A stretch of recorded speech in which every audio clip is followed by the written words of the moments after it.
नमस्कार दोस्तों, मेरा नाम है राहुल यादव और आप सभी का स्वागत है इन्वेस्ट राइट की एक नई वीडियो में। दोस्तों, सबसे पहले तो आप सभी को परिवार सहित होली की हार्दिक शुभकामनाएं। दोस्तों, ये त्यौहार आपके जीवन में इसी तरह से रंग भरते रहें, आप स्वस्थ रहें, अपना इन्वेस्टमेंट करते रहें। तो चलिए शुरू करते हैं आज की वीडियो और देखते हैं कि आज की वीडियो का टॉपिक क्या है। और टॉपिक से पहले दोस्तों एक चीज़ और मैं डिस्कस करना चाहूँगा। एक कमेंट मेरे पास आया था, एक क्या इनफैक्ट दो कमेंट मेरे पास इस तरह के आए कि सर आपके बाल नकली हैं, आप विग यूज़ करते हैं। जी नहीं, बिल्कुल असली बाल हैं, कोई विग मैं यूज़ नहीं करता हूँ। आप लोग भी अपने बाल इसी तरह से सही रखना चाहते हैं तो आप लोग स्ट्रेस कम लीजिए, अपनी फाइनेंशियल प्लानिंग अच्छे से बनाइए ताकि स्ट्रेस कम से कम आप लें। स्ट्रेस का बहुत बड़ा खेल है हमारे जीवन में। जिस तरह से पैसे का बहुत बड़ा खेल है, उसी तरह स्ट्रेस का भी बहुत बड़ा खेल है। तो आप कोशिश करें जितना कम स्ट्रेस आप लेंगे उतना ही आपके लिए बढ़िया रहेगा, आपके बालों के लिए भी बढ़िया रहेगा। चलिए स्टार्ट करते हैं आज की वीडियो और देखते हैं आज की वीडियो का टॉपिक क्या है। देखिए, फाइनेंशियल प्लानिंग करनी बहुत ज़रूरी है। अगर आपकी प्लानिंग सही रहेगी तो वाकई आपको स्ट्रेस लेने की ज़रूरत ही नहीं होगी। कुछ लोग तो नेचुरली स्ट्रेस नहीं लेते हैं, लेकिन कुछ लोग पैसों की वजह से देखिए हमारी लाइफ में ज़्यादा स्ट्रेस बढ़ता है कि अभी मेरे पास ये खर्चे आ रहे हैं, वो खर्चे आ रहे हैं, मैं किस तरह से इनको मैनेज करूं, उसका स्ट्रेस बढ़ता चला जाता है। लेकिन अगर आपकी प्लानिंग सही रहेगी तो आप यकीन मानिए आपका जो स्ट्रेस का लेवल है वो काफ़ी कम हो जाएगा और आपके जो फाइनेंशियल गोल्स होंगे उनको भी आप इजीली अचीव कर पाएंगे।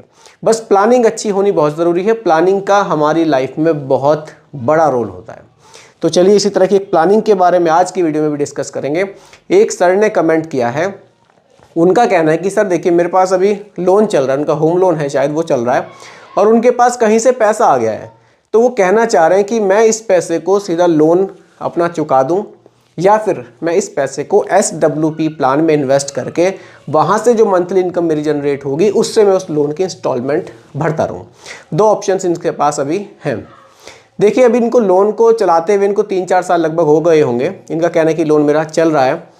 अगर इतना टाइम हो चुका है तो काफ़ी ये जो पेमेंट करते हैं मंथली, इसमें काफ़ी हद तक ब्याज ये दे चुके हैं। क्योंकि जिस तरह से देखिए लोन का पेमेंट होता है, सबसे ज़्यादा ब्याज जाता है, उसके बाद धीरे धीरे हर एक इंस्टॉलमेंट में ब्याज कम होता रहता है और हमारा मूलधन बढ़ता रहता है। इस तरह से लोन का पेमेंट किया जाता है। तो अगर आप लोग भी इसी तरह की कोई प्लानिंग सोच रहे हैं तो वीडियो को बहुत ही ध्यान से देखिएगा और समझिएगा, क्योंकि यहाँ की एक चीज़ मैं आप सभी को समझाऊंगा बिल्कुल सिंपल भाषा में। चलिए वीडियो को स्टार्ट करते हैं। सिंपली टॉपिक रखते हैं SWP प्लान, क्योंकि होना तो SWP प्लान के थ्रू ही है। 20 लाख रुपए, 20 लाख रुपए इनके पास हैं। अब ये इसको SWP प्लान में इन्वेस्ट करना चाहते हैं। कितनी मंथली इनकम यहाँ से जनरेट की जा सकती है उसके बारे में बात करेंगे। देखिए, जिस तरह का टॉपिक है कि होम लोन भी लिया हुआ है, उसकी इंस्टॉलमेंट पे करनी है SWP प्लान के थ्रू, तो थोड़ा सा सेफ फंड की तरफ जाएंगे।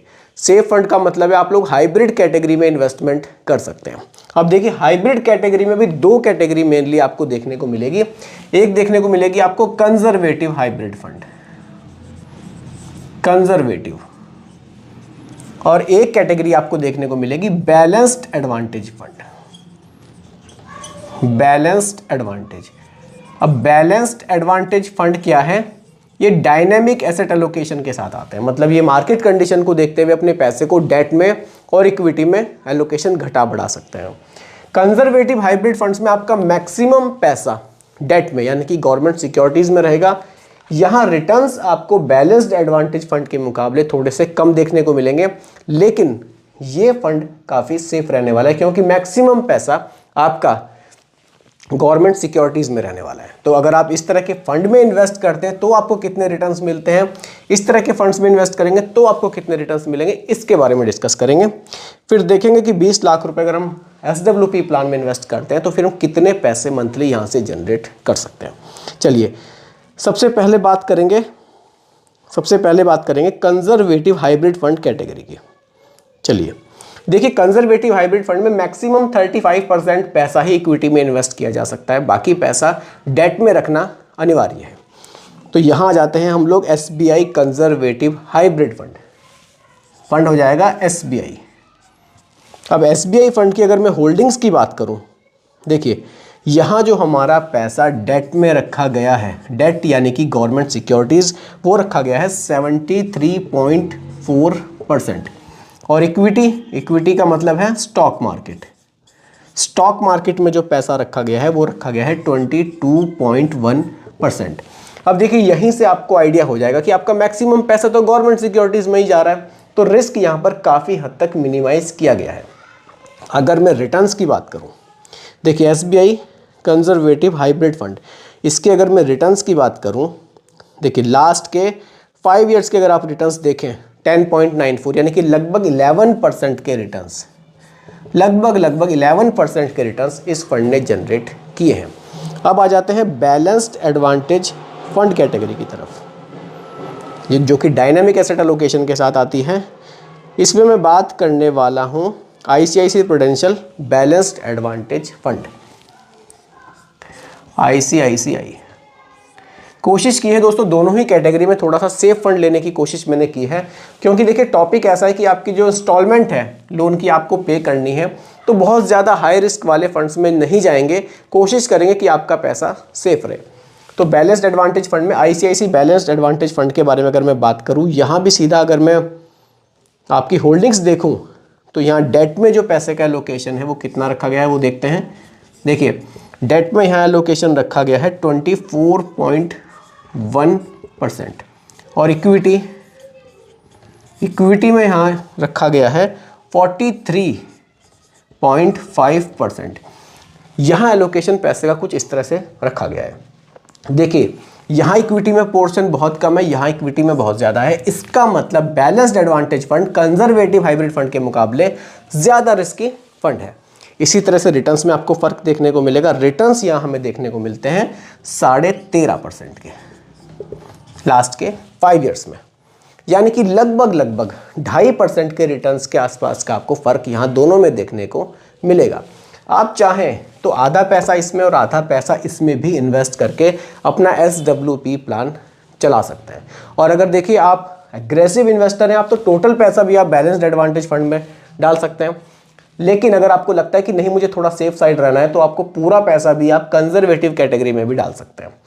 लेकिन जो लोग थोड़ा सा मार्केट को समझते हैं, थोड़ा सा बहुत ज़्यादा सोचते नहीं है कि क्या होगा आने वाले टाइम में, क्योंकि देखिए हर तरह के लोग हैं, वो क्या करेंगे सारा पैसा बैलेंस्ड एडवांटेज फंड में इन्वेस्ट करेंगे कि ठीक है बहुत ज़्यादा रिस्क भी नहीं है, डेट में तो एलोकेशन पैसे का है ही, लगभग 25% तो डेट में ही है, यानी कि गवर्नमेंट सिक्योरिटीज़ में है, तो इतना रिस्क लिया जा सकता है, तो वो बैलेंस्ड एडवांटेज फंड वाली कैटेगरी में भी जा सकते हैं।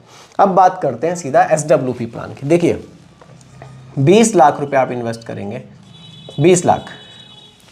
20 लाख रुपए आप जब इन्वेस्ट करेंगे, मैं मानकर चलता हूँ आप इसमें भी करेंगे इसमें भी करेंगे, औसत 12% लेकर चलता हूँ कि रिटर्न्स जो है 12% के अगर हमें मिल जाते हैं रिटर्न्स। देखिए वैसे तो म्यूचुअल फंड में कैटेगरीज इतनी सारी हैं, आप चाहें तो लार्ज कैप फंड में भी इन्वेस्ट कर सकते हैं। लार्ज कैप फंड इंडिया की टॉप 100 कंपनीज में आपके पैसे को इन्वेस्ट करता है, वहाँ रिटर्न्स आपको 15 से 16% तक के देखने को मिल जाएंगे। लेकिन ये दोनों कैटेगरी इसलिए मैंने सिलेक्ट करी है, ये प्योर इक्विटी फंड्स के मुकाबले कम रिस्क की कैटेगरी है, यानी कि यहाँ जो रिस्क का लेवल है वो उनके मुकाबले काफ़ी कम है। चलिए 12% का रिटर्न अगर आपको मिलता है, 20 लाख रुपए आप इन्वेस्ट करते हैं मंथली,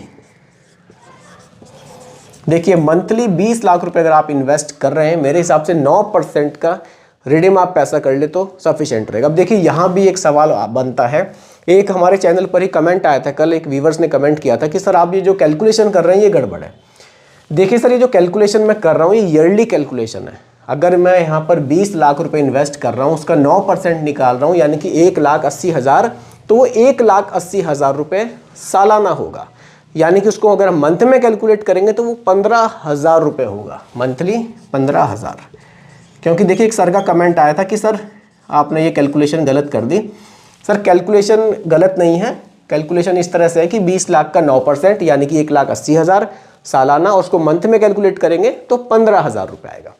ठीक है, 15,000 रुपये महीना आप यहाँ से रिडीम कर सकते हैं इजीली। 12% के रिटर्न एग्जाम्पल के लिए मैं लेकर चल रहा हूँ, ये रिटर्न्स थोड़े बहुत कम ज़्यादा हो सकते हैं, डिपेंड करेगा मार्केट कंडीशन पर। अब आ जाते हैं ड्यूरेशन पर। ड्यूरेशन है हमारी 20 ईयर्स की रख लेते हैं, क्योंकि नॉर्मली लोन भी लोग 20-25 साल के लिए ही लेते हैं। इसमें एक फाइनल वैल्यू भी आपको देखने को मिलेगी। अब वो फाइनल वैल्यू क्यों देखने को मिलेगी उसको समझिए। देखिए रिटर्न्स मैंने यहाँ कितने रखे हैं एग्जाम्पल के लिए, 12% के। 12% के रखे हैं, ये कम या ज़्यादा भी हो सकते हैं, क्योंकि देखिए रिटर्न्स में फ्लक्चुएशन रहता है तो रिटर्न्स कम ज़्यादा होते रहते हैं। अगर हमें 12% भी मिलता है और हम रिडीम कर रहे हैं 9% सालाना, मिल रहा है 12%, तो जो बाकी का 3% बचेगा उससे हमारा पैसा भी ग्रो होगा। कितना ग्रो होगा उसको समझते हैं। इसके लिए SWP कैलकुलेटर का थोड़ा सा यूज़ करेंगे। देखिए टॉपिक इंपॉर्टेंट है, बहुत ही ध्यान से समझिएगा इसको। SWP 20 lakh, withdrawal per month यहाँ हमने 15,000 रुपये सेफ साइड रखे हैं कि 9% तो कम से कम हमें मिल ही जाएगा। रिटर्न्स केवल 12% के एग्जाम्पल के लिए लेकर चल रहा हूँ, और अगले 20 साल के लिए अगर आप रखते हैं तो फाइनल जो बैलेंस है 54 लाख, यानी कि आपके पैसा जो है वो बढ़ के 54 लाख रुपए हो जाएगा, और साथ ही साथ 15,000 रुपये का विड्रॉल भी आपको हर महीने मिलता रहेगा। तो दोस्तों यही होती है फाइनेंशियल प्लानिंग, जो काफ़ी हद तक आपके स्ट्रेस को दूर करने का काम करती है। ऐसा नहीं है कि पैसा सारा स्मॉल कैप मिड कैप में इन्वेस्ट कर दीजिए और फिर आपका स्ट्रेस बढ़ जाएगा। मिड कैप स्मॉल कैप भी अच्छी कैटेगरी है, लेकिन वहाँ पैसा तब इन्वेस्ट किया जाता है जब आपका कुछ पैसा सेफ साइड भी इन्वेस्ट हो। इसीलिए हमेशा कोशिश करनी है डाइवर्सिफिकेशन ज़रूर करना है पैसे का। और यहाँ तो डाइवर्सिफिकेशन दोनों फंड्स में इतना बेहतरीन है कि आपको बहुत ज़्यादा सोचने की ही ज़रूरत नहीं है। ये बैलेंस्ड एडवांटेज फंड बहुत बढ़िया है, यहाँ फंड मैनेजर के पास फ्लेक्सिबिलिटी है डेट और इक्विटी में पैसे का एडजस्टमेंट करने की। कंजर्वेटिव हाइब्रिड फंड ये तो और भी सेफ है, क्योंकि यहाँ मैक्सिमम पैसा आपका डेट में जा रहा है, गवर्नमेंट सिक्योरिटीज़ में जा रहा है, तो यहाँ रिस्क और भी कम है। तो दोनों कैटेगरीज काफ़ी बढ़िया हैं। अगर आप सेफ साइड इन्वेस्ट करना चाहते हैं तो बिल्कुल आप दोनों में से एक कैटेगरी अपने हिसाब से आप चूज़ कर सकते हैं। तो दोस्तों उम्मीद करता हूं कि टॉपिक आपको पूरी तरह से क्लियर हुआ होगा। फिर भी कोई कंफ्यूजन हो आप मुझे दोबारा कमेंट कीजिएगा, रिप्लाई मैं आपको ज़रूर करूंगा। बाकी दोस्तों रिकमेंडेशन ये नहीं है, एजुकेशनल पर्पस वीडियो आप लोगों के लिए बनाया गया है। वीडियो कैसी लगी कमेंट में ज़रूर बताइएगा, पसंद आई हो तो लाइक शेयर भी कीजिएगा, और मेरे चैनल पर अगर आप नए हैं इसको भी सब्सक्राइब आप ज़रूर कीजिएगा। नमस्कार।